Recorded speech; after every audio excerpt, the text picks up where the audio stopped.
gracias. Y nada, pues bienvenidos, bienvenidas a todos. Muchísimas gracias por estar aquí y no estar en la terraza tomando algo con lo bueno que hace hoy, dando un paseo, leyendo un libro. Y lo digo de corazón porque entiendo lo importante que es el tiempo. Pensad que en estos próximos 30 minutos se van a consumir más de 30 millones de botellas de plástico. Es decir, 1 millón de botellas de plástico al minuto. Sí, que no veníamos a hablar de esto, perdón, que veníamos con el concurso, el 3 minutos tesis, ¿verdad, Marina? La verdad es que estamos muy agradecidas de estar hoy aquí con todos ustedes. Nos hace muchísima ilusión poder guiar este concurso, 3 minutos tesis, en el que nuestros doctorandos y doctorandas se tienen que enfrentar a contar el trabajo que puede llegar a durar 5 años durante 180 segundos. ¿Y si nos presentamos? Sí. Nos presentamos. Bueno, nosotras, ella se llama Ruth, yo soy Marina y juntas somos un pequeño proyecto de divulgación que se llama Ciencia en el 109. Y pues eso, somos divulgadoras, somos profesoras, investigadoras y lo que nos echen, ¿no? Como bien ha dicho Ruth, ha empezado con esa cosa rara de lo de las botellas, ¿no? Y al final ella lo que quería con esto es un poco captar la atención, ¿no? Lanzar algo, un mensaje que haga que nos quedemos con wow, al minuto, ¿cuántos has dicho? ¿1 millón? 1 millón al minuto. 1 millón al minuto. ¿Vale? Eso es muy importante en comunicación y es algo que los participantes y las participantes que tenemos hoy tienen que intentar hacer. Bueno, para empezar, pues vamos a dar las gracias a todos los organizadores, la Escuela de Doctorado de la Universidad de Valladolid, la Unidad de Cultura Científica y el Consejo Social de la Universidad de Valladolid y, por supuesto, a la Academia de Caballería por prestarnos este magnífico y precioso salón. También queremos dar las gracias a medios audiovisuales que están aquí ayudándonos a que todo lo técnico salga fenomenal. Esperemos que no nos pase como ayer y tengamos apagón mundial, seguro que no. Y pues nada, empezamos con el concurso, 3 minutos tesis, como he dicho, toda una tesis, 5 años de trabajo en 180 segundos. ¡Buah! 180 segundos, 3 minutos. No sé cómo lo veis, pero 5 años de trabajo, de investigación, venir aquí y resumirlos bien, además de forma clara, de forma accesible, que todos los que estemos aquí lo entendamos, porque, vale, habrá gente, los compañeros son investigadores, nosotras lo hemos sido, pero yo de nanotecnología ni idea. O sea, tenéis que conseguir, nuestros participantes hoy tienen que conseguir que todo el mundo aquí sea capaz de entender su trabajo. El objetivo de este concurso es hacer llegar la ciencia, el conocimiento a un público general, un público que no tiene por qué ser experto en el tema, de forma sencilla, clara, entretenida, transmitiendo entusiasmo por su trabajo, que lo van a hacer seguro porque al final siempre nos gusta... Si no les tiemblan mucho las rodillas, como a mí. Bueno, nos tiemblan las rodillas un poco, pero porque salir a hablar en público siempre es difícil. Nos tienen que despertar interés, por supuesto, sobre el tema en el que están trabajando, ¿no? Crear ahí ese posito en nuestra mente, en nuestro corazón. Y, en definitiva, ese es el reto al que se enfrentan. Todo eso, ciencia, conocimiento, de forma sencilla, clara, entretenida, con entusiasmo y en 3 minutos. Nos preguntamos, el 3 minutos tesis, pues los que ya hemos concursado otros años o que lo hemos presentado o que han estado en la organización, pues sí que sabemos de qué va esto y cómo surgió.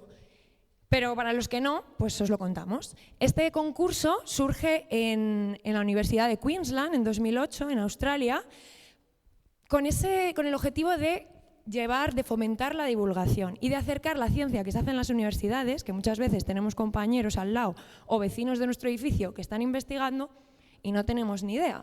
Y dijeron, pues venga, vamos a hacer algo que la gente no se aburra, no le den aquí la charla de la defensa de la tesis. Y cogieron y dijeron, pues en 3 minutos, que cuenten 5 años en 3 minutos. Como digo, empezó en 2008. Hoy en día, más de 900 universidades y 89 países ya forman parte de este concurso. Y bueno, en España unas 21 universidades participan, y entre ellas pues, la Universidad de Valladolid. Este concurso va de ciencia, pero no solo va de ciencia, va de buena comunicación. Hay gente que tiene esta habilidad, es innata en ellos, ¿no? Pero normalmente al común de los mortales esto de hablar en público pues no se nos da nada bien y no nos suele gustar. Nos tiemblan las canillas, ¿verdad? A nosotras también. Cuando estamos ahí detrás... ¿Qué pasa? Que al final esto es práctica. La práctica hace al maestro y cuando te enfrentas una y otra vez a hablar en público, a hacer divulgación, cada vez pues, se te va dando un poquito mejor. No a todos no se nos tiene por qué dar igual de bien, pero es importante practicar, practicar y practicar. Este concurso, nuestros participantes lo que van a hacer es hablarnos de ciencia, hablarnos de sus tesis, pero además practicar y mejorar sus habilidades comunicativas. Hoy tenemos a estos 11 participantes, iban a ser 12, pero en el último momento pues una de las participantes no ha podido asistir, entonces serán 11 al final. El orden seguís el mismo, simplemente saltaremos a la compañera que falta. Estos 11 participantes han salido de una selección, bueno, de una cantidad total de 33 que se han presentado este año y que han ido teniendo unas fases eliminatorias y han pasado serían 12, estos 11 que van a participar hoy. Han superado esta clasificación, algunos por sus dotes innatas y otros también gracias a que la Universidad de Valladolid les ha dado un curso de formación en oratoria, ¿no? Nosotras en nuestro día empezamos así. Antes no nos gustaba hablar en público y fuimos a ese curso con Carlos y dijimos, wow, esto mola. Y Carlos un día presentaba esto y ahora presentamos nosotras. Como digo, han recibido esa formación y hoy van a demostrarnos cómo se hace y sobre todo se lo van a demostrar a estas personas que tenemos aquí que luego presentaremos, que es el jurado. ¿Vale? Va a haber premios del jurado y también premios del público. Bueno, esas eran las fases eliminatorias que han ido participando en todos nuestros concursantes.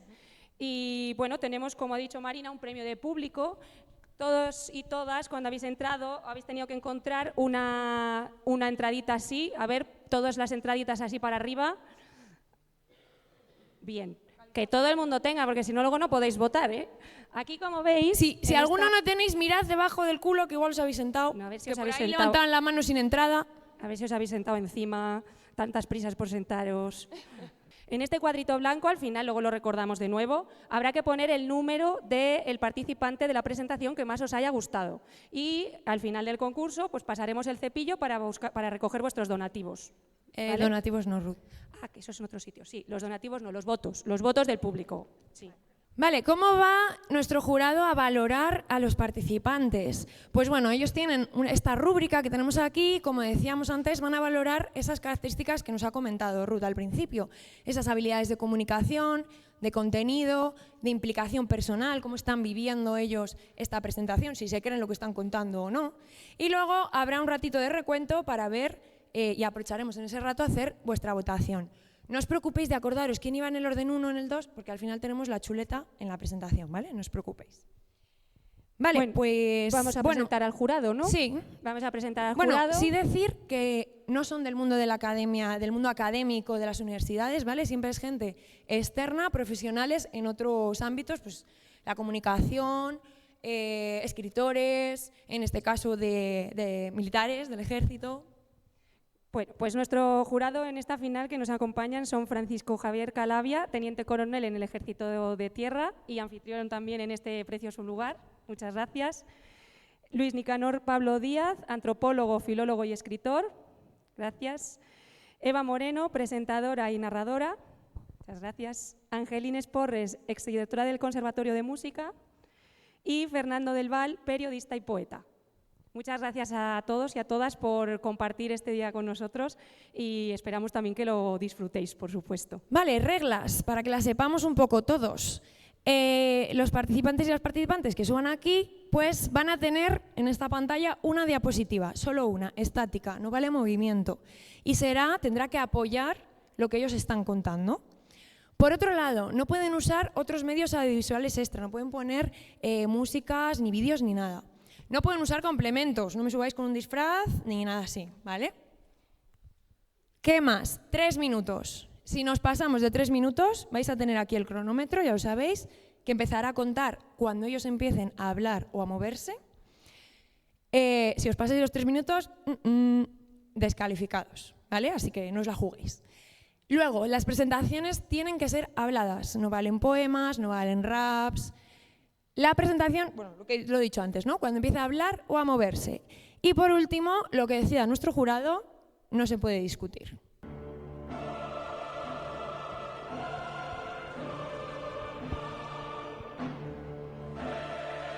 Vamos a comenzar. En el corazón de Castilla, 11 mentes intrépidas se han levantado a las 6 de la mañana para practicar su presentación. Han bebido más café que agua.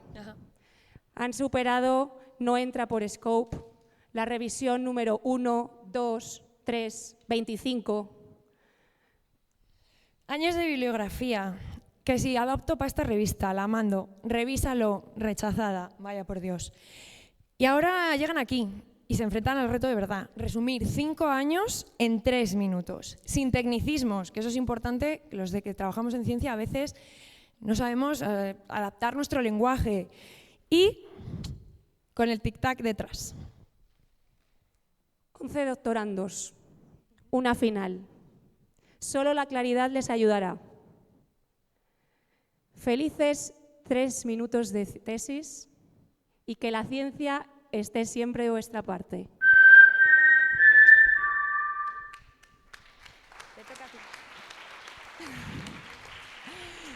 Nuestra primer participante hoy es Teresa Sigüenza Andrés. Desarrolla su tesis doctoral en el programa de doctorado en Ciencia, Ingeniería Agroalimentaria y de Biosistemas, y su presentación se titula Una historia con mucha miga. Suerte. Os voy a pedir por un momento que cerréis los ojos y os imaginéis que estáis en una panadería, en vuestra panadería de confianza, y huele a pan recién hecho. De acuerdo, abrid los ojos, porque la realidad es que 1/3 de todo ese pan termina desechándose, y eso equivale a más de 13,5 kilos de pan por persona y año. Como comprenderéis, no podemos reutilizar todo ese pan para hacer sopas de ajo o torrijas. El problema del desperdicio alimentario ha sido reconocido por las Naciones Unidas dentro de los Objetivos de Desarrollo Sostenible de la Agenda 2030. Y en España, recientemente, de hecho, hace menos de un mes, gracias a la Ley de Prevención del Desperdicio Alimentario. Sin embargo, aún queda mucho por hacer. Mi tesis doctoral emplea la economía circular para reutilizar el excedente de pan y desarrollar una bebida fermentada con propiedades funcionales. Y os preguntaréis, pero Teresa, ¿cómo lo has hecho? Pues atended, porque esta historia tiene mucha miga. Para empezar, he reunido grandes cantidades de pan y los he transformado en una harina de pan, como la de la imagen, para trabajar más fácilmente con ello. Y después he ido explorando el potencial de este subproducto, pues el pan está compuesto en su mayoría por cadenas de almidón, que a su vez están compuestas por múltiples unidades de glucosa. Estas cadenas de almidón se pueden romper empleando enzimas digestivas que encontramos en nuestro organismo, y en condiciones óptimas podemos obtener un hidrolizado o un líquido de glucosa dulce.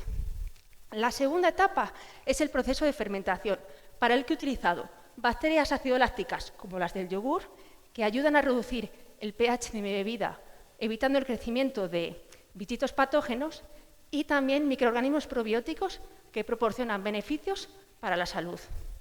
Todos estos microorganismos van a utilizar como alimento el líquido dulce generado en la etapa anterior. Tras 24 horas he obtenido una bebida fermentada no alcohólica, vegetal y con propiedades funcionales, a la que he llamado la panacea. Esta bebida no solo es sostenible, pues ayuda a reducir el desperdicio alimentario, sino que también proporciona beneficios a nivel intestinal y a nivel general. ¿Qué me decís? Pan comido, ¿verdad? Bueno, pan bebido en realidad. Ahora ya sabemos que las bacterias acidolácticas, los microorganismos probióticos, las enzimas digestivas y el pan desechado hace buenas migas. Ojalá en un futuro seamos menos mendrugos y podamos brindar con panacea, celebrando el fin del desperdicio alimentario. Muchas gracias.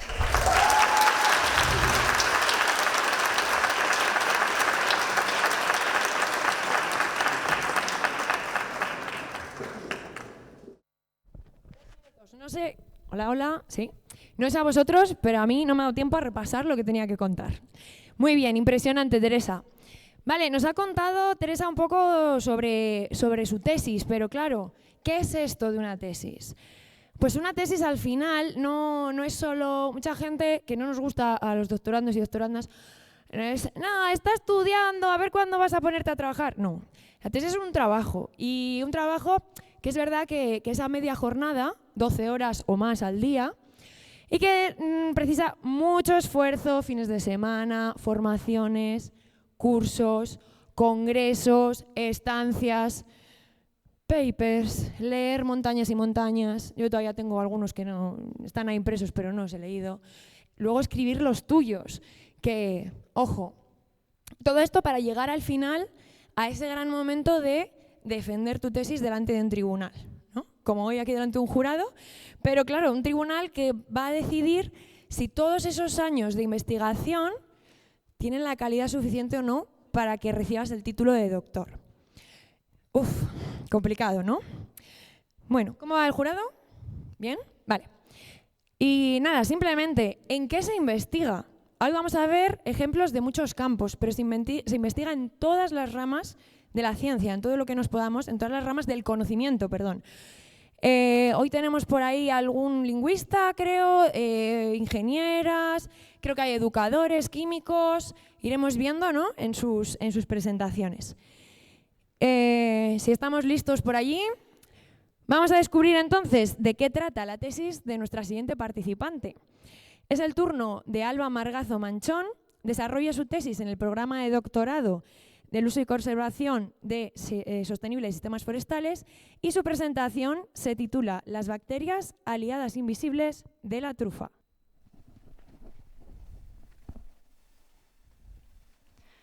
Su característico aroma ha invadido desde las cocinas de los restaurantes más prestigiosos hasta las estanterías de nuestros supermercados, en forma de aceites, de quesos o de snacks, alcanzando precios a la altura del caviar. Y es que en los últimos años hemos podido ver cómo la trufa negra ha pasado de ser prácticamente una desconocida a verla en todos los sitios. Pero lo que igual muchos no sabéis es que España no solo ha abrazado la trufa en su cocina, sino que se ha convertido en el primer productor a nivel mundial, dándole a Castilla y León un papel muy importante en todo esto, transformando nuestros campos agrícolas en verdaderos tesoros de la alta cocina. Aunque este cultivo se lleva llevando a cabo una gran cantidad de años y la investigación ha ido avanzando mucho, la compleja relación entre la trufa y su árbol hospedante, que suele ser una encina, así como con los elementos que la rodean, ya sean biológicos o ambientales, sigue siendo todavía un enigma. Y esto lo podemos traducir en cosechas muy impredecibles, que varían enormemente de un año para otro, lo que deja en evidencia todo lo que nos queda por descubrir. Pero puede que la respuesta esté mucho más cerca de lo que pensamos. Pues resulta que en esta asociación entre la trufa y su árbol hospedante hay un tercer elemento que es de vital importancia, que es la microbiología de los suelos. En concreto, sabemos que hay algunas bacterias que participan en esta asociación, ayudando a la formación y al crecimiento de las trufas, también influenciando sobre su aroma y, por otro lado, también ayudan al árbol hospedante a tener un mejor crecimiento. Todo esto hace que el ecosistema sea mucho más equilibrado y, con ello, mucho más eficaz a lo largo del tiempo. Pero todavía nos queda mucho por descubrir, y es aquí donde entra esta tesis. Nosotros nos hemos centrado en estudiar las comunidades microbiológicas de las plantaciones de trufa, tanto de alta como de baja producción. Por un lado, lo que hemos hecho es estudiar el ADN de las bacterias y de los hongos que aparecen en estos suelos, para poder establecer una relación entre las distintas comunidades microbiológicas que aparecen y esta alta y baja producción, estudiando estas comunidades tanto en diversidad como en composición. Por otro lado, lo que hemos hecho es aislar aquellas bacterias que aparecen en los suelos de las plantaciones de alta producción, para así no solo identificarlas, sino también poder testarlas en el laboratorio y asignarlas un papel dentro del ecosistema, para así poder saber cómo las podemos utilizar nosotros para mejorar el cultivo. De esta forma, estamos utilizando un recurso con el que ya contamos, que es la riqueza microbiológica de nuestros suelos, evitando el uso de fertilizantes químicos que pueden perjudicar tanto al cultivo como a nuestra salud, y también mejorando la producción, tanto en calidad como en calidad, utilizando la truficultura como un motor de desarrollo sostenible en zonas rurales en las que hay una gran despoblación, convirtiendo la trufa en mucho más que un ingrediente. Muchas gracias.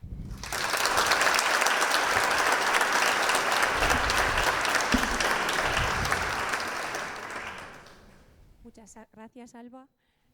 Bueno, los primeros años de un investigador predoctoral suponen leer y leer y leer y hacer muchísima revisión bibliográfica. Al final, pensad que hacer un doctorado es centrarnos en un tema súper específico y para ello pues, hay que leer mucho, informarse mucho y seguir formándose mucho, mucho, mucho. Por lo que hacemos cursos y cursos y cursos relacionados con el tema de la tesis, pero también sobre cómo escribir artículos científicos, cómo hablar en público, cómo hacer una buena presentación, cursos sobre sistemas de información geográfica, sobre programación, sobre estadística. ¿Verdad, chicos, chicas? Cursos, cursos y cursos. ¿Soñáis con cursos? A veces sí, ¿eh? Yo la estadística era lo que peor llevaba. O sea, bueno, yo veía un curso de estadística y ahí que iba. Y me servía lo mismo que el segundo, que el tercero, que el cuarto y que el quinto. Para nada, porque no me enteraba de nada. Bueno, no, sí que me servían. Los cursos sirven mucho, hay que formarse. Lo que pasa es que hay cosas que cuestan. Sigo con la estadística a vueltas, pero bueno, ahí vamos. ¿Cómo va nuestro jurado? ¿Hemos terminado? ¿Por allí estamos preparadas? ¿Sí? Pues entonces seguimos con nuestra siguiente participante. Ella es Celia Sánchez Girón Coca, hace su doctorado en el programa de doctorado en Ingeniería Industrial y su presentación se titula Solo en casa.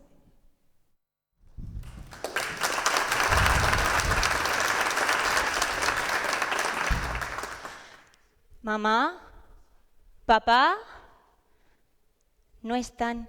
Estoy sola en casa. Por fin voy a poder hacer todo lo que siempre he deseado. Voy a poner la música a todo volumen, voy a bailar por toda la casa y me voy a comer todo el chocolate de la nevera. Todos hemos tenido esta sensación alguna vez, y es que a veces necesitamos un día de estar solos en casa para relajarnos. Pero para algunas personas, estar solo en casa puede llegar a ser una verdadera preocupación.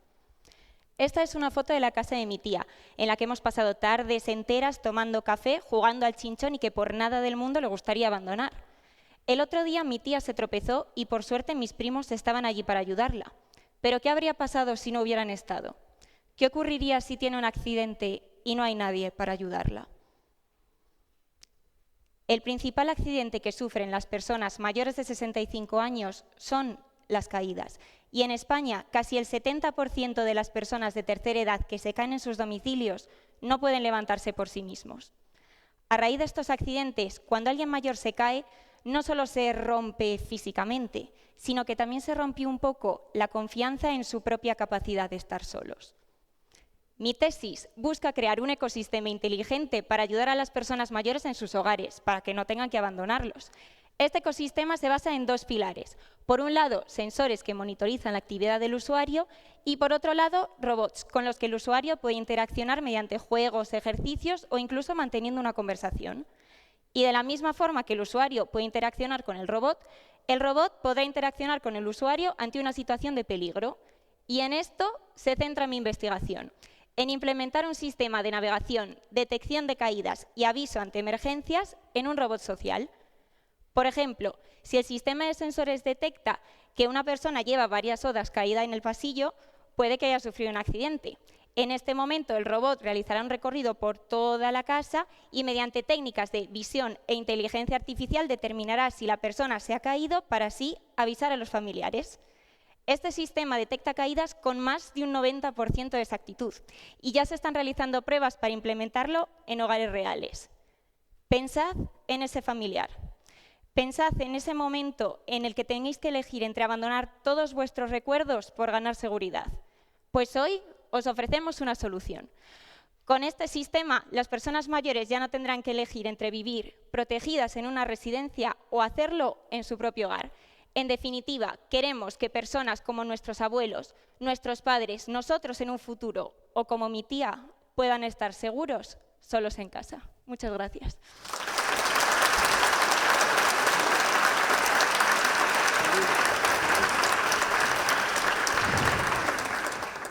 Súper interesante. Cuando tengáis precio, me comentas, ¿vale?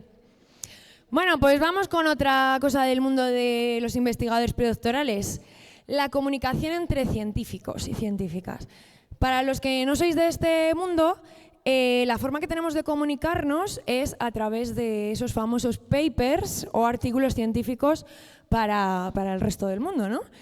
Y claro, no sé cuántos de aquí os habéis leído un artículo científico enterito, de arriba a abajo, hasta el último.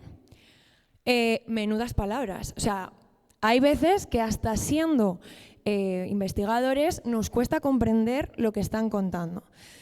Pues imaginad para los demás, ¿no? Bueno, otra forma que tenemos de comunicarnos entre los científicos y científicas son los congresos.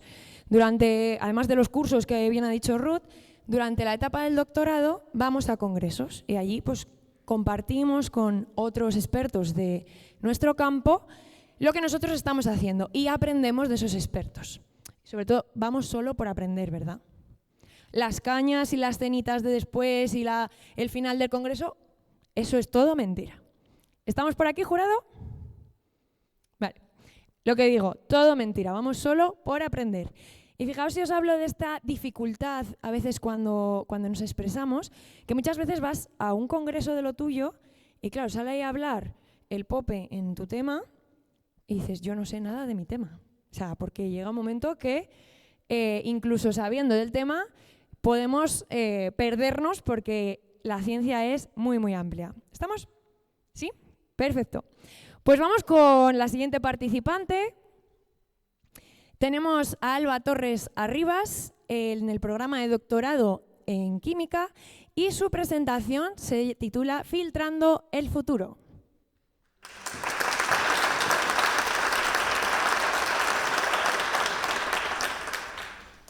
Cada minuto consumimos 5 piscinas olímpicas llenas de petróleo.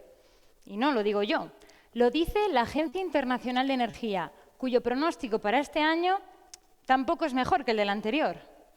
Aunque la demanda de petróleo sigue en aumento, se espera que en los próximos años se vea compensado por el uso de energías más sostenibles como el biogás. El biogás es la energía del futuro, ya que como el petróleo puede utilizarse como electricidad, calefacción y combustible para coches, siendo mucho más respetuoso con el medio ambiente. Aunque a la mayoría no sonará por las flatulencias de las vacas, del que vengo a hablar es mucho más interesante. Es aquel que se obtiene cuando ciertas bacterias se comen nuestra basura, dándole así un valor a lo que para nosotros antes ya no lo tenía. Increíble, ¿verdad? Este biogás está compuesto por metano, un gas con poder energético. Sin embargo, se obtiene contaminado por CO2. Si lo inyectásemos directamente en las líneas de gas natural, solo estaríamos disminuyendo la eficiencia energética de esta fuente. Por eso es esencial que el biogás sea purificado previamente. En mi tesis me centro en la purificación de biogás utilizando membranas. Imaginad una membrana como un filtro para el café, pero en vez de separar los pozos del café, separaremos el CO2 del metano. Pero hay un problema, y es que esta separación nunca se consigue al 100%. Por eso yo, como química, creo y estudio aditivos para las membranas ya existentes, con el objetivo de que la velocidad del CO2 se vea incrementada. Sería como si en una carrera yo le diese cafeína al CO2 para que corriese más que el metano, y así al final obtendría todas las moléculas de CO2 a un lado de la membrana y de metano al otro. Pero aún hay otra dificultad. Actualmente logro fabricar membranas del espesor de un pelo. Aunque parezca impresionante, esto queda muy lejos de lo necesario para poder introducirlo en la industria. Para eso necesito que sea por lo menos 1000 veces más fino que un pelo. 1000 veces más fino, ya que cuanto más fino sea, más rápido atravesará el gas y más rentable será la membrana. Afortunadamente os digo que lo estoy consiguiendo. Pero tengo que continuar, ya que solo durante mi presentación se habrán gastado 15 piscinas más. Y esto no puede seguir así. Necesitamos un cambio.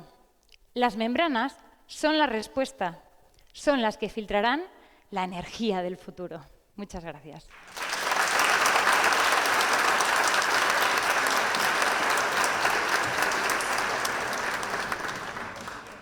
Bueno, pues Marina nos ha contado cómo comunicamos la ciencia entre científicos, pero también tenemos que comunicar y contar la ciencia al resto de la sociedad, y es lo que estamos haciendo hoy aquí, ¿verdad? A nuestros concursantes les estamos entendiendo perfectamente.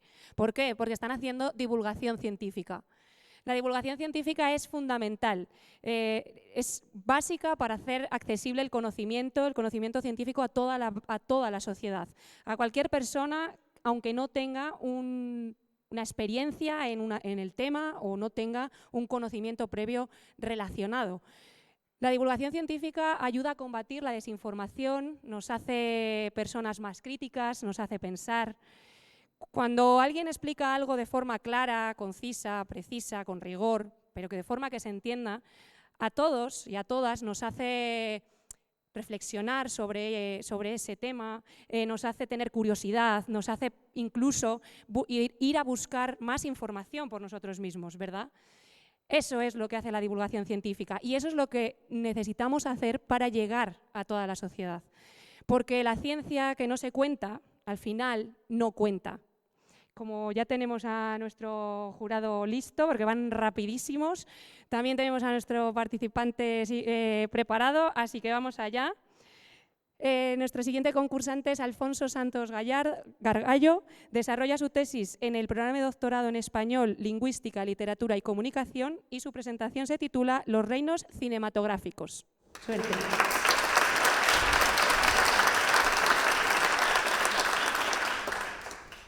Mi investigación nace de mi experiencia profesional. Yo soy guionista y durante años he intentado vender mis proyectos de largometraje. Y cada vez que me reunía con un productor, este siempre me hacía la misma pregunta: ¿de qué género es tu película? Yo siempre había pensado ingenuamente que las buenas películas no podían ser de género, que tenían que ser de autor, como las de John Ford o Hitchcock, pero estaba equivocado. En la industria del cine, el autor es lo de menos. Lo realmente importante es el género. Entonces yo me pregunté, ¿qué busca un espectador cuando elige ver un western, un melodrama o un musical? ¿Un determinado tipo de historia? ¿De un ambiente? ¿Un determinado tipo de...? no lo sé. Y pensando, di con la clave. Lo que realmente buscamos cuando vemos un tipo de película es sentir una emoción determinada. En mi tesis lo que me propongo es demostrar que la verdadera función de los géneros cinematográficos es categorizar la emoción dominante. Así como hay 4 emociones básicas, habría 4 grandes familias de géneros o reinos cinematográficos. De la tristeza nacería el reino del drama, de la alegría el reino de la comedia, del miedo el reino del suspense y de la ira el reino de la épica. De esta forma, la historia de los géneros y del cine en general la podemos interpretar como la conquista del espacio emocional. Por ejemplo, el western. Ocupó el western durante décadas el territorio rojo de la épica, hasta que en los años 70 el género muere por agotamiento. En ese momento el territorio queda completamente desierto, pero es entonces cuando aparece un joven barbudo de Hollywood que decide convertir, por arte de magia, los revólveres en espadas láser, los vaqueros en caballeros Jedi. Nace La Guerra de las Galaxias, una película de ciencia ficción, o un western del espacio. Para demostrar todas estas hipótesis, hemos analizado estadísticamente más de 500.000 de películas, prácticamente toda la historia del cine, para ver cómo se relacionan los géneros entre sí, qué distancia hay entre ellos.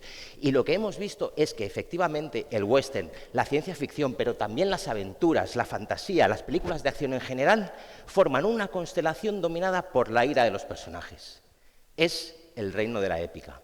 Y lo mismo sucede con los otros 3 reinos, el del drama, la comedia y el suspense. En la antigüedad, nuestros antepasados miraban las estrellas para encontrar en el cosmos un orden que diese sentido al caos de la Tierra. Nosotros hoy hacemos exactamente lo mismo que ellos cada vez que entramos en el cine. Se apagan las luces y en la pantalla aparecen historias que nos iluminan como estrellas. Y los géneros son el mapa y la brújula que nos guían en este maravilloso firmamento. Muchas gracias.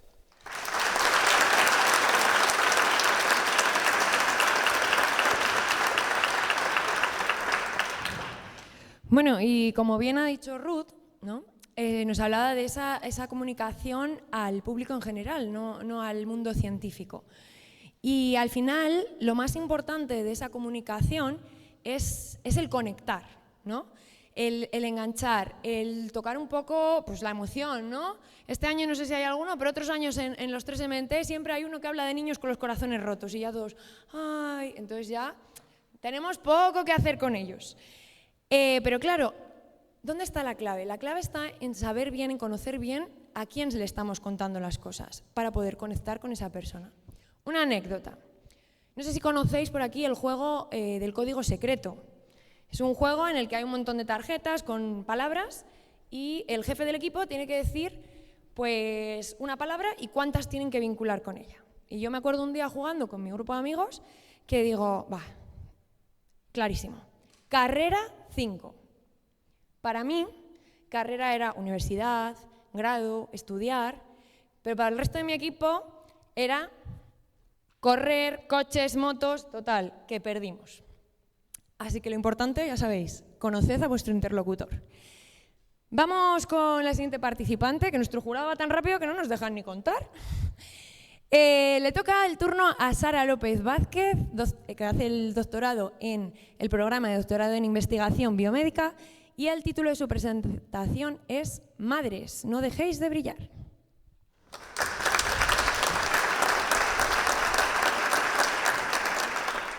Si yo os digo, es la primera vez que me siento en todo el día, o a que si voy yo lo encuentro, o simplemente porque lo digo yo, todos sabéis a quién me refiero, ¿verdad? Nuestras madres. ¿Pero qué haríamos sin ellas?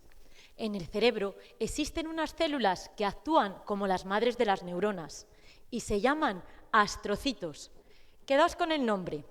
En un principio se pensaba que estos astrocitos solo servían para dar soporte a las neuronas, es decir, como si una madre solo sirviese para tener en brazos a su niño. Pero se fue investigando y se les atribuyeron muchísimas más funciones. Porque sí, querido público, a las neuronas también hay que darles de comer y quitarles los desechos. Un trabajazo el de estos astrocitos. Menos mal que viven por y para las neuronas y tienen una fuente de energía enorme. Y otra vez, madres, ¿qué haríamos sin ellas? Y es verdad, ¿qué haríamos sin ellas? ¿Qué ocurriría si apareciese una enfermedad que arrasa con el cerebro? ¿Qué ocurriría si apareciese la enfermedad de Alzheimer? Pues que sepáis que estas madres son las primeras en sentirlo y se encargan de luchar contra la enfermedad, protegiendo a las neuronas. Pero llega un momento en el que se agotan, se estresan, su metabolismo cambia y ya no son capaces de cuidar de las neuronas. Es más, las atacan, haciendo que la enfermedad avance rápidamente. Pero aquí entra en juego mi investigación. Las mitocondrias son unas pequeñas baterías que suministran energía a las células. ¿Y si yo pudiese dar unas baterías extra a estas madres? ¿Conseguiría que no se agotasen y que pudiesen seguir luchando contra la enfermedad de Alzheimer? Pues bien, por primera vez en la historia de la ciencia he conseguido que unos astrocitos enfermos de Alzheimer capten estas baterías. Y lo mejor y lo más importante, que con ellas su metabolismo cambie, que algo tan esencial como son los niveles de calcio vuelvan a ser los que había antes de la enfermedad. Esto es un hito. La transferencia de mitocondrias es una nueva terapia de la medicina moderna. Ya se ha intentado con otras enfermedades. ¿Por qué no con la enfermedad de Alzheimer? Ahora sí que vamos a por ella. Os dije que os quedaseis con el nombre de astrocito. Astro viene del griego, estrella, y no solo por la morfología de estas células, como podéis ver en la imagen, sino porque como todas las madres brillan para que todo funcione en perfecta armonía. Querido público, la ciencia va a hacer que estas madres no dejen de brillar nunca, para que las nuestras jamás dejen de hacerlo. Muchas gracias.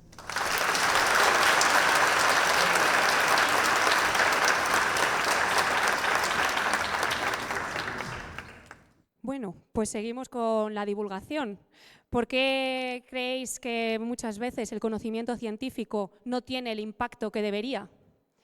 Pues simplemente, por desgracia, es a veces por la comunicación, por una comunicación no efectiva, por eso que nos comentaba Marina, ¿no? De no saber con quién hablamos. Y aquí pues viene una cuestión clave. ¿Todos podemos divulgar? Realmente la respuesta es sí. Todos podemos prepararnos para ser divulgadores, pero hay que prepararse.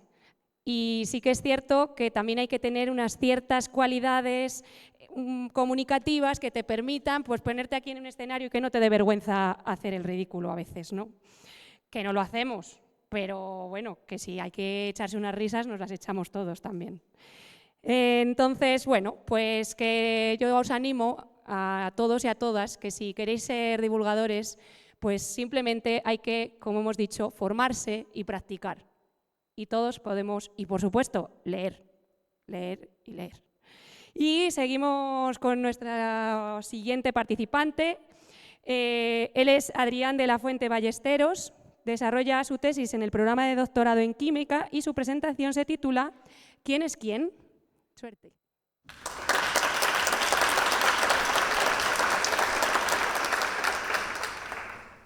Zaragoza, Zamora, Tenerife o Ávila.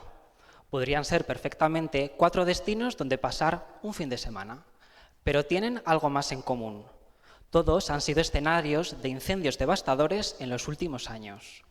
Miles de hectáreas quemadas y un problema que se repite cada verano. Y mientras intentamos entender por qué ha sido o por qué ha ocurrido, resulta que los árboles no son solo víctimas del fuego, sino que también pueden ser sus cómplices. Veamos cómo. En la naturaleza, las plantas tienen su propio idioma y emiten ciertos aromas al aire para comunicarse y enviar mensajes. Se trata de unas señales químicas que pueden servir para atraer polinizadores, para defenderse frente a insectos o alertar frente a situaciones de estrés. Estos perfumes naturales liberados al aire por las hojas de los árboles se llaman VOCs, V-V-O-C-S. Ojo, que no tenéis que confundir con Vox, V-O-X, que es otra cosa muy distinta. Pero los VOCs son un arma de doble filo. No solo cumplen funciones ecológicas esenciales, sino que son compuestos orgánicos volátiles que reaccionan fácilmente con los agentes presentes en la atmósfera, haciendo que el aire se vuelva más inflamable. El problema es que no todas las especies de árboles emiten los mismos compuestos, ni lo hacen de la misma forma. Algunas especies favorecen la propagación de los incendios, mientras que otras pueden ayudar a frenarlo. El reto es saber quién es quién antes de que sea demasiado tarde. Es aquí donde entra mi investigación. He desarrollado en el laboratorio un método que me permite extraer y analizar los compuestos orgánicos volátiles de las hojas de los árboles, identificando qué sustancias liberan y cómo varían estas según la altura, desde la base hasta la copa de los árboles. Con esta información puedo diseñar estrategias de prevención y clasificar estas especies de árboles según su impacto en los incendios. Si sabemos qué especies actúan como aceleradoras y cuáles como cortafuegos, podemos aplicar aquello que dicen de que es mejor prevenir que curar y diseñar paisajes forestales que reduzcan el riesgo de incendios. Por eso, aunque no lo creáis, los bosques nos hablan con su lenguaje químico. Nos dicen que están enfermos, que hace demasiado calor o que necesitan agua. Algunos científicos, como yo, nos hemos parado a observarlos y a escucharlos. ¿Porque estamos locos? Un poco sí, pero también estamos convencidos de que la química puede contribuir de manera decisiva a que nuestro planeta deje de arder. Muchas gracias.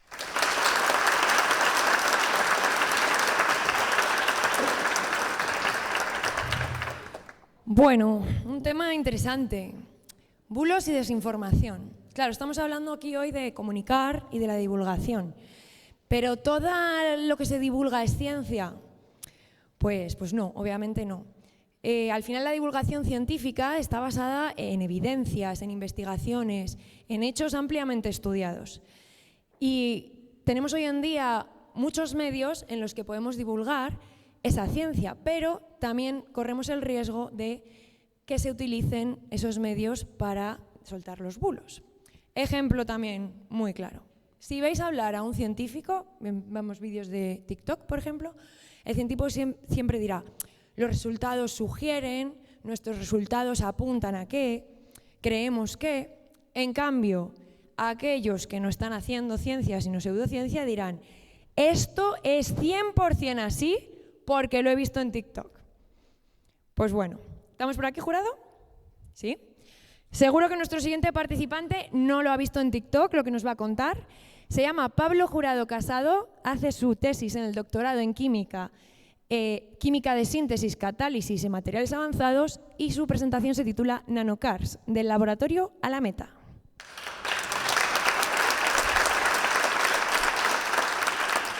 Fernando Alonso, Carlos Sainz, Max Verstappen. ¿Qué tienen en común? Que todos compiten por ganar una carrera y que en algún momento han tenido el mejor coche para conseguirlo. Hoy también os vengo a hablar de una carrera, pero una mucho más importante. Una que no se libra sobre el asfalto, sino dentro de nuestros cuerpos, y que donde la diferencia entre ganar o perder puede significar vivir o no. Seguramente, por desgracia, muchos de vosotros habéis sufrido o tenido algún familiar, amigo, conocido que haya sufrido las consecuencias de un cáncer. En el que en muchos de los casos el único tratamiento posible es la quimioterapia. Sin embargo, este tratamiento plantea un gran problema, que no solo ataca el cáncer, sino que ataca y destroza todo por el camino, provocándonos un reguero de problemas como pérdida de pelo, náuseas, fatiga, incluso depresión. Pero ¿qué pasaría si estos tratamientos dispusieran de un vehículo que les transportara directamente al tumor? Pues que además de aumentar la efectividad, nos evitaríamos todos esos problemas. Pues eso es lo que estoy intentando en mi tesis, en mi taller particular, que es un laboratorio de síntesis. Diseñar y sintetizar una especie de nanocoches que en un futuro puedan servir de transporte para estos medicamentos. Perdón.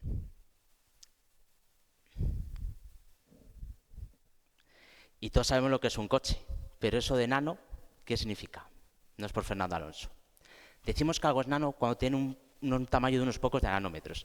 Y un nanómetro es la milmillonésima parte de un metro, para que os hagáis una idea. Una molécula de un nanómetro de tamaño respecto a un coche de juguete de unos 15 centímetros es como ese mismo coche de juguete respecto al tamaño de todo el planeta Tierra. ¿Y cómo somos capaces de crear y manejar algo tan sumamente pequeño? Pues gracias a la química. Ya que controlando las condiciones de estas reacciones podemos, por ejemplo, variar el tamaño de los nanocoches o según qué carrocería usemos para montarlo, hacer que se dirijan a un sitio u otro determinado. ¿Y qué tienen especial nuestros nanocoches? Pues que usamos como chasis una molécula un tanto peculiar, llamada coranuleno, Cora para los amigos, que además de unas propiedades químicas fascinantes, tiene una forma de cuenco que lo hace ideal para montar estas estructuras. Y hemos hablado de antitumorales, pero con estos nanocoches podríamos tener diferentes pilotos, un antibiótico, que se dirige a una infección localizada, o una molécula que sea capaz de activar nuestro sistema inmunitario para que ataque un virus que pueda volver a paralizar nuestras vidas, como ocurrió hace unos años. Porque la medicina del futuro no es solo cuestión de fármacos, sino también de cómo los llevamos a su destino.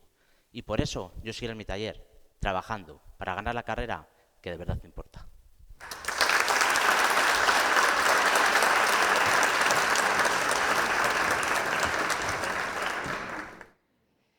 Y seguimos con bulos. Los bulos corren 6 veces más rápido que la información real por culpa de las redes sociales. 6 veces más rápido.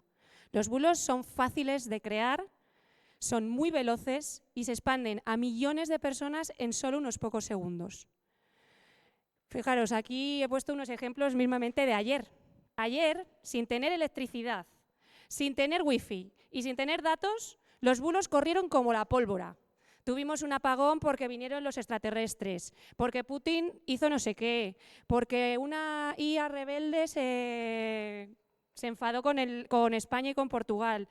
No teníamos wifi, no teníamos datos y no teníamos electricidad. ¿Cómo aparecieron tantos bulos de repente? La ciencia, en este caso, es muy importante. Necesitamos divulgar la ciencia, divulgar el conocimiento científico para hacer frente a todo este movimiento tan grande de fake news, de bulos, de desinformación, de pseudociencias que hay actualmente en nuestra sociedad. Y como nuestro jurado va como un tiro, rapidísimo, seguimos con nuestra siguiente participante. Ella es Isabel Muñoz de Frutos, desarrolla su tesis en el programa de doctorado en física y su presentación se titula, poned vosotros la música en vuestra cabeza, Poliespam, Poliespam, ¿qué invento el poliespam? Suerte.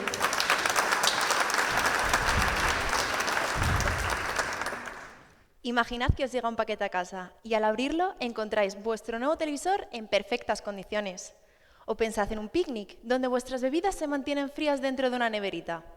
En ambas situaciones aparece un material tan cotidiano que suele pasar desapercibido. Pero ¿y si os dijera que este mismo material, con el enfoque adecuado, puede ayudarnos a frenar el cambio climático?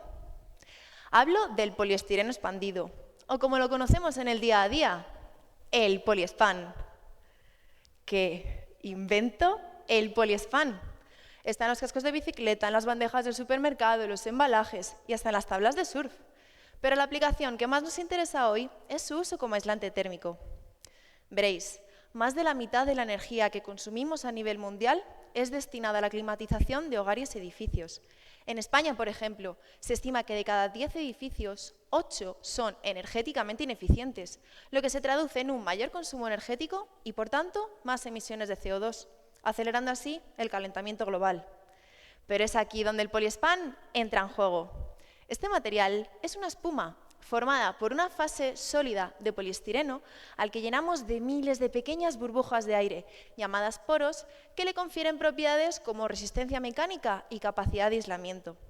Precisamente, gracias a estas propiedades, puede ayudarnos a reducir la demanda energética de nuestros hogares. Pero, aunque ya se utilice ampliamente como aislante, aún tiene gran capacidad de mejora.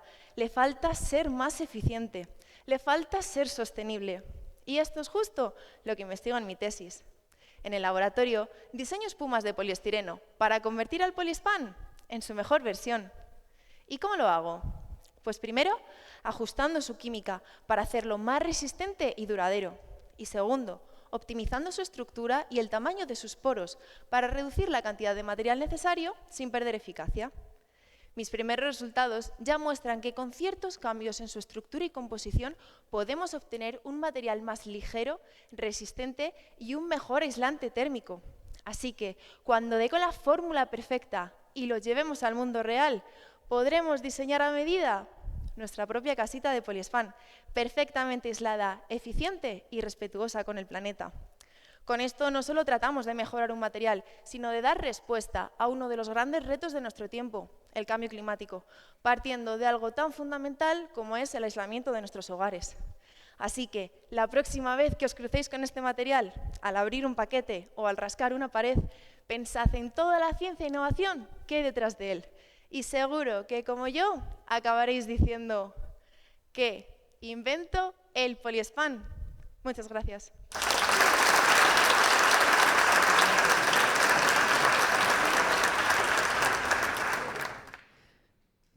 Bueno, ya casi llegamos al final. Comentaba Ruth todo ese problema que teníamos con la velocidad que las redes sociales y el mundo digital hoy en día es para ese esparcimiento, es esparcir de todos esos bulos. Pero claro, también son una gran herramienta. Es un reto que tenemos también los científicos y científicas que vamos viniendo, ¿no? Tenemos que aprender a utilizar bien estas herramientas para hacer que nuestra ciencia llegue de una manera divulgativa a un público que sobre todo es muy joven normalmente, el que utiliza este tipo de redes. Podemos usar memes, GIFs, vídeos de TikTok graciosos, posts un poco más serios, siempre con rigor, pero haciéndolo de una manera divertida que ellos puedan ver y puedan entretenerse y esos slides que hacen, ¿no?, sean sobre temas interesantes de ciencia. Y bueno, no sé si por aquí el jurado está, ¿verdad? ¿El concursante está?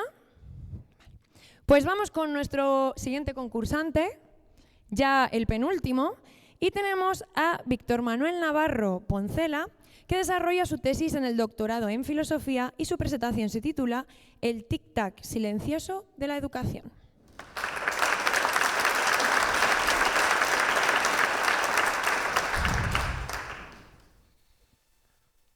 ¿No lo escuchan?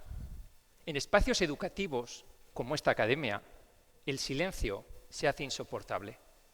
Porque 1 de cada 3 estudiantes en nuestro país sufre de ansiedad, depresión o estrés. Porque el 40% de todos nuestros profesores tienen problemas de salud mental derivados de su trabajo. Y porque cada vez son más los padres que ni entienden a sus hijos, ni entienden la educación, ni tienen el tiempo para entenderlo. Y frente a todo esto, silencio. El silencio de un sistema que es incapaz de ofrecer medidas eficaces. Porque cuando un sistema de la magnitud del educativo hace aguas por todas partes, no sirven los parches. Es necesario ir a la raíz del problema. Y es ahí donde entra la filosofía y es ahí donde entra mi investigación. Porque Mi objetivo es demostrar que sí que hay una raíz del problema y que tiene nombre y apellido. Se llama aceleración social. ¿Y qué es esto de la aceleración social? Pues bien, se trata de un fenómeno emergente en nuestro tiempo, en la modernidad, y que, como su nombre indica, tiene que ver con el aumento de la velocidad, en 3 ámbitos: en el de la tecnología, en el del cambio social y en el del ritmo de vida. Así que mi trabajo, básicamente, consiste en encontrar evidencias que demuestren la conexión entre esta aceleración social, por un lado, y el alarmante descenso en los niveles de aprendizaje, de bienestar y de salud de nuestros agentes educativos, de nuestros alumnos, de nuestros padres y nuestros profesores. Y para ilustrar esto, permítanme compartir simplemente una de estas evidencias. Pongámonos por un momento en la piel de María, estudiante de primero de bachillerato. María acude al colegio cada mañana para adquirir conocimientos de una decena de asignaturas. Conocimientos que tiene que transformar en competencias, competencias individuales y grupales, competencias que tiene que desarrollar por medio de las nuevas tecnologías y en otro idioma, el bilingüismo. Así que María por las tardes tiene su academia de inglés y la de un tercer idioma y la clase de matemáticas y además tiene su deporte y además tiene su voluntariado, porque da puntos para la residencia universitaria. Claro, porque María ya tiene que pensar en su futuro. Pero hay tantos grados y piden tanta nota y María se tiene que quedar a estudiar por la noche y apenas ha visto a sus padres y apenas duerme 6 horas y el día vuelve a empezar. ¿Lo escuchan ahora? Tic, tac, tic, tac. Es el reloj acelerado de un sistema educativo que está aplastando a miles de estudiantes como María. Un reloj educativo que, si no le ponemos freno, acabará por convertirse en el temporizador de su felicidad y de sus vidas. Muchas gracias.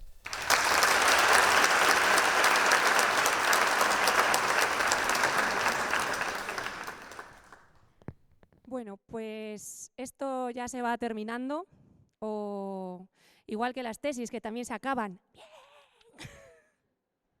¡Claro que sí! ¡Podéis aplaudir! Las tesis se acaban y qué momento más feliz cuando llega ese día de depositar la tesis, defenderla delante del tribunal, que todo salga bien, luego celebrarlo y llega alguien y te dice ¿y después qué? No hagáis esa pregunta, por favor, y menos el día de defensa de tesis cuando hay que celebrarlo. Madre mía, seguir el camino científico a veces es complicado. Los contratos a veces son un poco precarios o inestables, las oportunidades son difíciles, cuesta.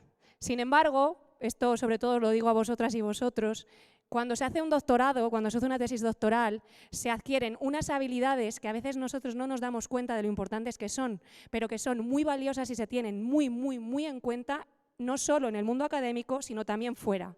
Así que hacer una tesis doctoral y terminar la tesis no es terminar el camino y luego, ¿y ahora qué hago? Sí, puedes seguir por la ciencia, o si no, se te abren un montón de oportunidades por delante. Terminar la tesis es abrir muchas rutas nuevas, ¿vale? Así que nada de agobios, vosotros terminad, disfrutad y ya se verá después. ¿Y podemos seguir? Perfecto. Pues vamos con nuestra última concursante. Ella es María Fernanda Nieto Ramiro. Desarrolla su tesis en el programa de doctorado en investigación en ciencias de la salud y su presentación se titula Lentejas, cocinando el dolor a fuego lento. Suerte.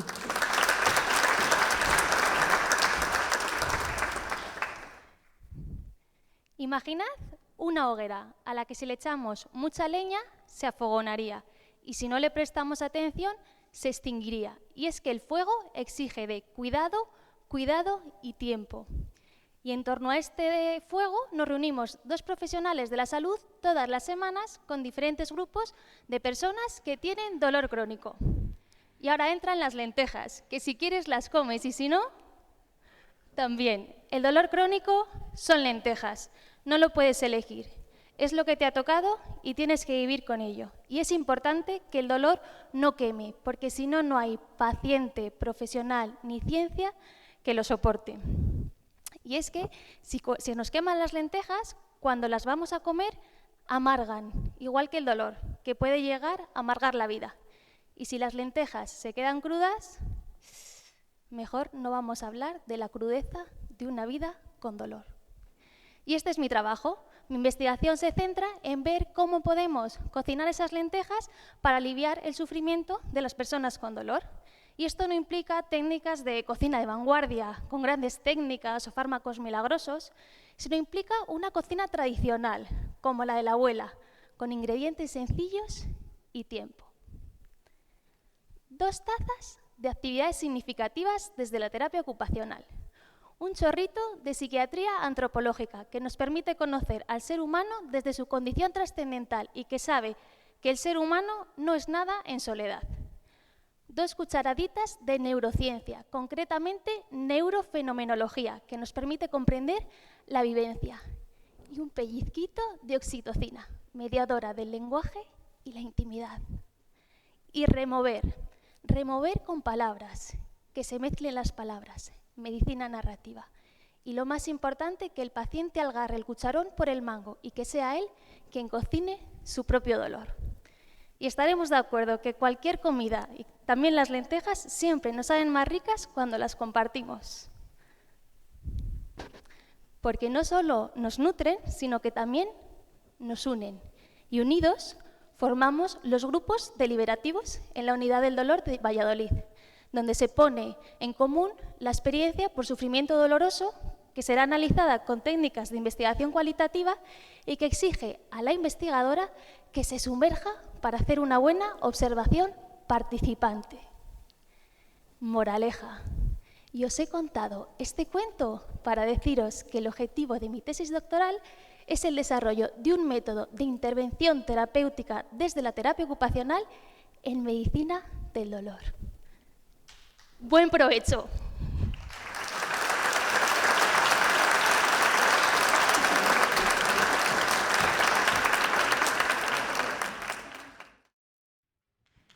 Bueno, pues hasta aquí todos nuestros concursantes.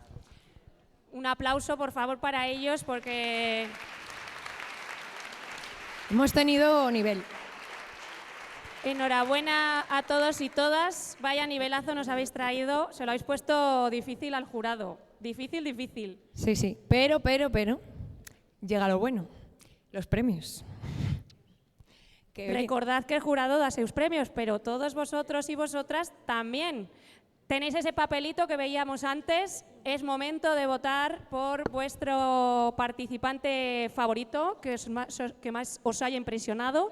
Aquí tenéis la lista de todos nuestros participantes en el orden en el que han ido apareciendo, y con que pongáis su número en vuestra papeleta ya vale.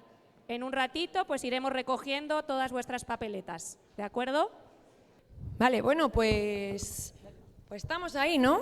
Como todo gran esfuerzo se merece una recompensa, pues vamos allá con esos premios, ¿no? Que estaríamos ya muy intrigados.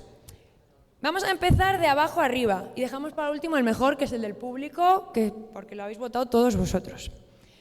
Empezamos en primer lugar con el tercer premio. El tercer premio será entregado por don José Ramón González, director de la Escuela de Doctorado de la Universidad de Valladolid. Por favor, subid aquí.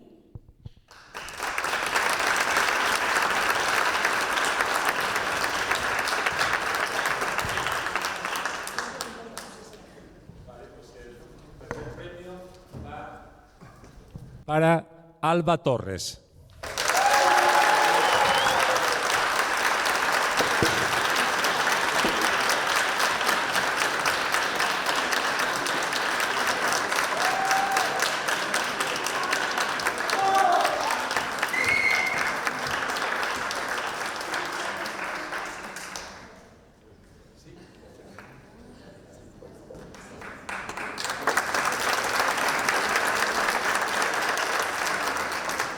El segundo premio será entregado por don Enrique Vallens, vicerrector de investigación de la Universidad de Valladolid.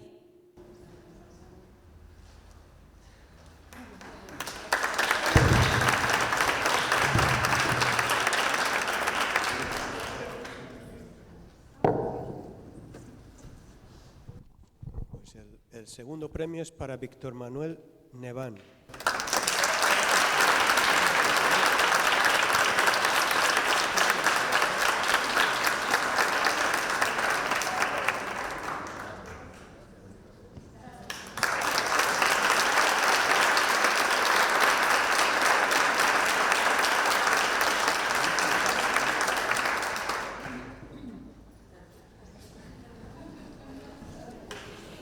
Y por último, el podio. El primer premio, por favor, pásale la hoja a quien manda el siguiente, que es el don Luis Díaz González, representante del Consejo Social de la Universidad de Valladolid y que ha sido también integrante del jurado.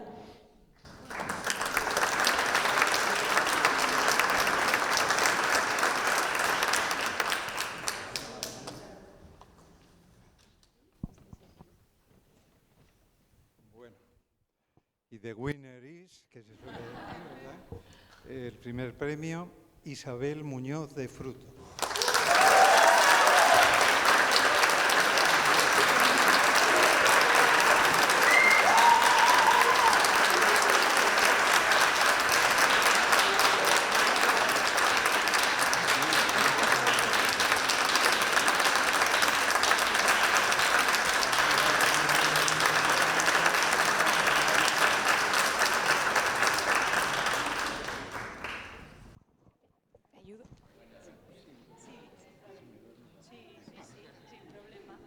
Y bueno, por último, el coronel director de la Academia de Caballería, don Francisco Javier López Villar, va a hacer entrega del premio del público.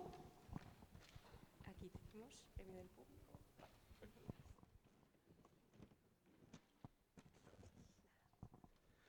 Bueno, pues el premio del público, el que ha elegido todo el mundo, es para Sara López Vázquez.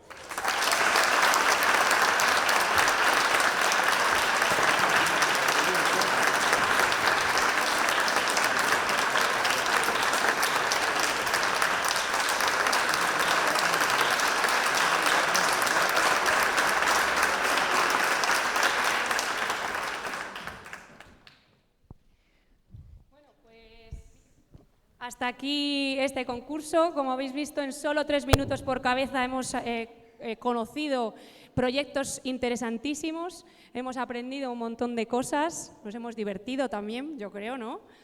Así que, bueno, pues dar la enhorabuena a todos y todas las que habéis subido por aquí, porque no es nada fácil presentar una tesis en 3 minutos, ni hablar en público, como ya hemos dicho. Y encima he de deciros que hemos hecho aforo completo, que mi padre ha llegado tarde y no ha podido entrar. Estabais aquí a tope de público. Sí, sí, sí. Y nada, muchísimas gracias por dedicarnos vuestro tiempo, a ellos sobre todo, y por seguir creyendo en compartir la ciencia, en llevar la ciencia a todos los públicos. Y muchas gracias a todos los organizadores, gracias a la Academia de Caballería y muchas gracias, por supuesto, a nuestro jurado, que como siempre hace una labor importantísima. Espero que lo hayáis disfrutado, que estéis contentos de haber participado en esta experiencia y nada, pues nos vemos en la próxima edición y a seguir contando la ciencia. Exacto. Muchas gracias.